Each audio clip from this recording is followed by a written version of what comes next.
سخت اذیت کے اندر پوری دنیا کا مسلمان ہے، اور میں آپ کی خدمت میں اس احتجاج کے ساتھ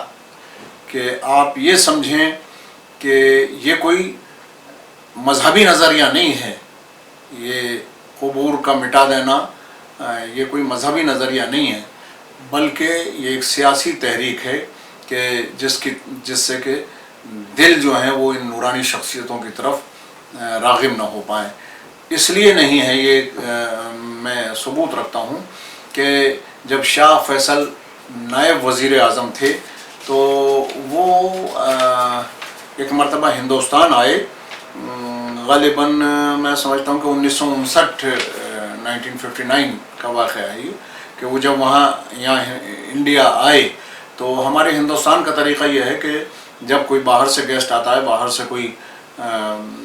کسی حکومت کا اعلیٰ افسر آتا ہے تو اس کو راج گھاٹ پر مہاتما گاندھی کی جو سمادھی ہے وہاں پر لے جایا جاتا ہے، اور وہ وہاں پر جا کر وہ اپنا اظہار عقیدت کرتا ہے۔ تو شاہ فیصل جب نائب وزیر اعظم تھے سعودی عرب کے 1959 میں جب انڈیا آئے تو انہوں نے انڈیا آ کر مہاتما گاندھی کی سمادھی پہ جب انہیں لے جایا گیا تو وہاں انہوں نے عقیدت کے ساتھ مہاتما گاندھی کی سمادھی کے اوپر پھول چڑھائے۔ تو ظاہر ہے کہ یہ ایک سیاسی اسلام ہے کہ جس کے نظریے کے تحت انہوں نے قبور کو منہدم کیا ہے، ورنہ آپ دیکھیں کہ مہاتما گاندھی کی سمادھی کے اوپر پھول چڑھائے جائیں اور پیغمبر اسلام کی دختر پاک کی روضے کو منہدم کر دیا جائے، اصحاب رسول کے روضوں کو منہدم کر دیا جائے، پیغمبر اسلام کے رشتہ داروں کی قبروں کو منہدم کر دیا جائے، یہ کہاں کا اسلام ہے؟ جبکہ قبور کی طرف جانا، قبروں کے اوپر جا کر فاتحہ پڑھنا، اس لیے کہ پیغمبر اسلام صلی اللہ علیہ وسلم کی خود حدیث ہے کہ جاؤ قبرستان میں جاؤ، وہاں ظاہر ہے کہ پہنچو گے تو تمہیں موت بھی یاد آئے گی، تمہیں آخرت یاد آئے گی، اور دل نرم ہوتا ہے وہاں جانے کے بعد میں۔ لیکن سعودی حکومت نے اس سب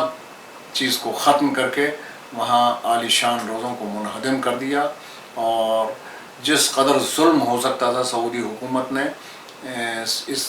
100 سال کے اندر مسلسل کیا ہے۔ آج بھی صورتحال یہ ہے کہ جب ہم جاتے ہیں تو جناب فاطمہ زہرا سلام اللہ علیہا اور معصومین علیہ السلام کی جو قبریں ہیں، امام سجاد علیہ السلام کی، امام باقر علیہ السلام کی، امام جعفر صادق علیہ السلام کی، امام حسن علیہ السلام کی قبور پاک وہاں پر موجود ہیں، لیکن کسی قبر کی طرف آپ جا کر وہاں کھڑے نہیں ہو سکتے، وہ ہٹانا چاہتے ہیں وہاں سے اور ہٹا دیتے ہیں، فاتحہ نہیں پڑھنے دیتے، اور سخت ترین الفاظ کہتے ہیں، یہاں تک کہ لوگوں کو تازیانے بھی مارتے ہیں۔ یہ اس حکومت کا حال ہے کہ جو خود کو اسلامی حکومت کہتی ہے اور پیغمبر اسلام صلی اللہ علیہ وسلم کے خد و خال کے اوپر اپنی حکومت کو چلانے کا عزم دنیا کے سامنے رکھتی ہے۔ یہ بالکل ویسا اسلام ہے کہ جیسا یہ سمجھا جائے کہ ایک بوتل کے اوپر مال کچھ اور ہو، لیبل کچھ اور ہو، یہاں لیبل محمد کا لگا ہوا ہے، مال ابو سفیان کا سپلائی ہو رہا ہے۔ خدا لعنت فرمائے ان تمام لوگوں کے اوپر کہ جنہوں نے جنت البقیع کے مزارات کو منہدم کیا، اور ان تمام لوگوں کے اوپر لعنت کہ جو آج تک اس بات پر راضی ہیں اور ظلم کو بند نہیں ہونے دیتے اور روزوں کی تعمیر دوبارہ سے کرنے کے حق